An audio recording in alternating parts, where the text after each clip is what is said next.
balot na may mata. Ako si Mang Ambo, isang tahu vendor na matagal nang naglalakad sa mga lansangan ng Kekawayan. Tuwing madaling araw, alam ko ang bawat sulok ng lungsod, ang bawat madilim na eskinita, ang bawat tindahan ng pagkain sa gilid ng kalsada.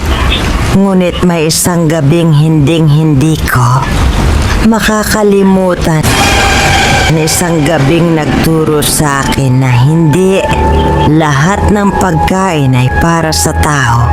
Madaling araw noon, sa may barangay Kalalig, sa lungsod ng Kekawayan, halos wala ng tao sa kalsada. Tahimik ang paligid, maliban sa tunog ng mga malalayong yapak ng mga lasing na pauwi at ang ihip ng malamig na hangin. Habang dumadaan ako sa isang lumang bangketa, napansin ko ang isang matandang babaeng nakaupo sa ilalim ng ilaw ng poste. May kariton siya ng balut. Ang mainit na singaw nito'y may kakaibang amoy. Hindi ang karaniwang halimuyak ng maalat na sabaw, kundi parang panis na dugo. Ang matanda'y payat, halos parang kalansay na may balat. Ang kanyang buhok ay mahaba, puti at gusot. Waring hindi nakatikim ng suklay sa napakahabang panahon. Ang kanyang mga mata ay malalim, itim na parang walang buhay. Hindi siya nagsasalita, basta nakatitig lang sa kanyang paninda. Biglang dumaan si Miro, isang estudyanteng mukhang pagod na pagod.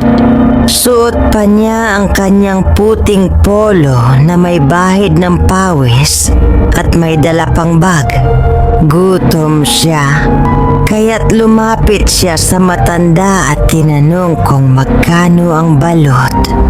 5 piso lang, ihor, malamig na sagot ng matanda. Napakunot-no ako. 5 piso. Sa panahon ngayon, wala nang ganun kamurang balot. Hindi ko alam kung dahil sa gutom o sa matinding pagod, pero agad bumili si Miro at naupo sa bangketa.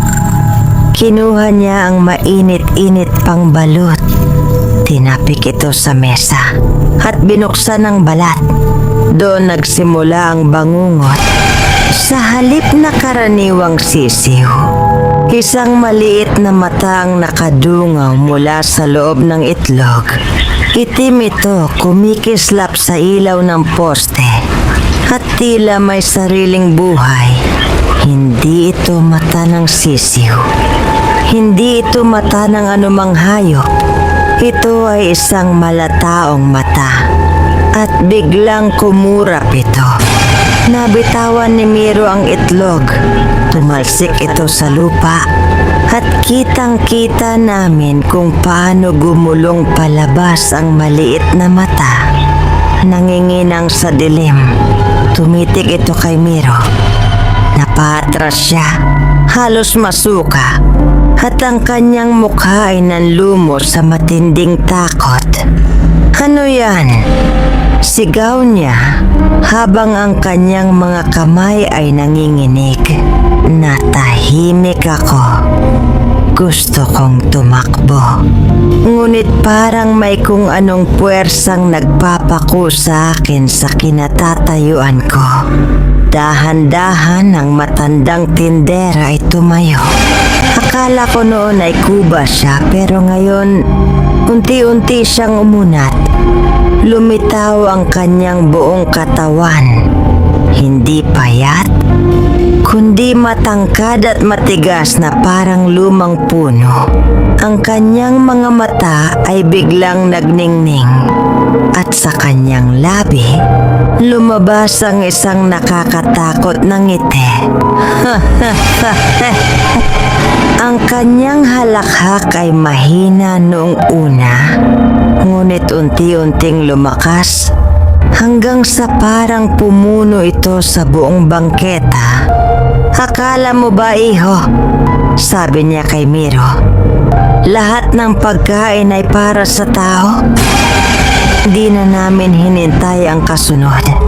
Nagsimula kaming tumakbo, si Miro sa kaliwa, ako sa kanan. Hindi ko na siya muling nakita simula noon. Ang mga paa ko'y halos hindi na dumidikit sa lupa habang patakbo kong nilisan ang madilim na bangketa. Ang puso ko'y dumadagundong sa kaba at ang pawis sa aking batok ay malamig na parang yelo. Hindi ko na tinignan si Miro, pero ramdam ko ang takot na bumabalot sa kanya. Pareho kaming may nararamdaman. Isang presensyang sumusunod sa amin. Napalingon ako saglit. Ang matandang tindera ay wala na sa kanyang kariton. Sa halip, may isang anino. Mahaba, baluktot, at tila gumagapang sa lupa. Hindi ito naglalakad. Ito ay dumudulas. Dumudulas patungo sa amin. Mabilis at tahimik. Takbo, Miro! Huwag kang lilingon. Sigaw ko. Pero hindi nakinig si Miro. Napatras siya at sandaling lumingon pabalik. At doon siya nagkamali. Sa isang iglap, sumirit ang malamig na hangin at biglang may sumunggap kay Miro mula sa likuran. Isang maitim na kamay. Hindi. Isang mahaba at matulis na daliri. Ang mabilis na lumukop sa kanyang leeg. Ah! Nakita kong namilipit ang katawan ni Miro habang ang anino'y bumalot sa kanya. Parang isang buhay na usok na unti-unting pumapasok sa kanyang bibig, ilong at tenga. Ang kanyang mga matay ng laki. At sa loob ng ilang segundo bumagsak siya sa lupa. Walang malay, walang tunog. Pero hindi pa tapos ang lahat. Dahan-dahan, nakita kong bumuka ang bibig ni Miro. Napuno ito ng isang itim na likido, malapot at amoy bulok na laman. At mula sa loob ng kanyang bibig, isang maliit na mata ang unti-unting lumabas. Kumikinang buhay, nakatingin sa akin.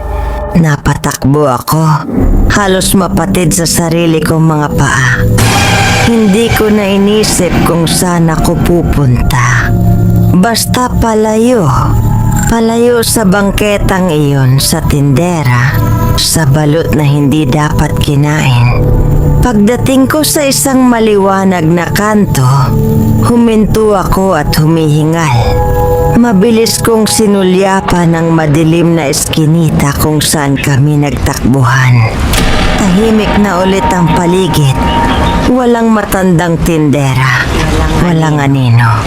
At wala na rin si Miro. Nangilabot ako? Saan siya napunta? Anong nangyari sa kanya? Sa takot at pagod, inisip ko na lang na baka isa lang itong masamang panaginip. Ngunit nang muli kong ibaba ang tingin, doon ko napansin. Sa harapan ko may isang basag na balot.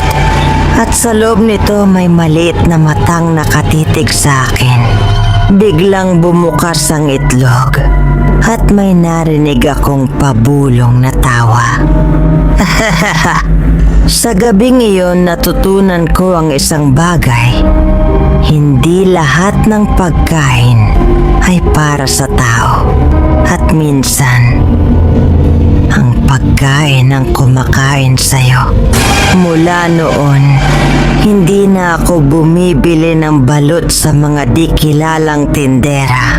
Hindi na ako naglalakad sa bangketang iyon tuwing madaling araw.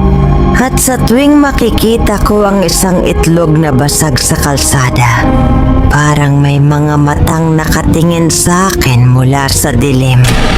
Kung nagkataon, makakita ka ng nagtitinda ng murang balut sa isang madilim na sulok, huwag kang bibili dahil baka hindi mo na magustuhang malaman kung anong nakatingin sa'yo mula sa loob.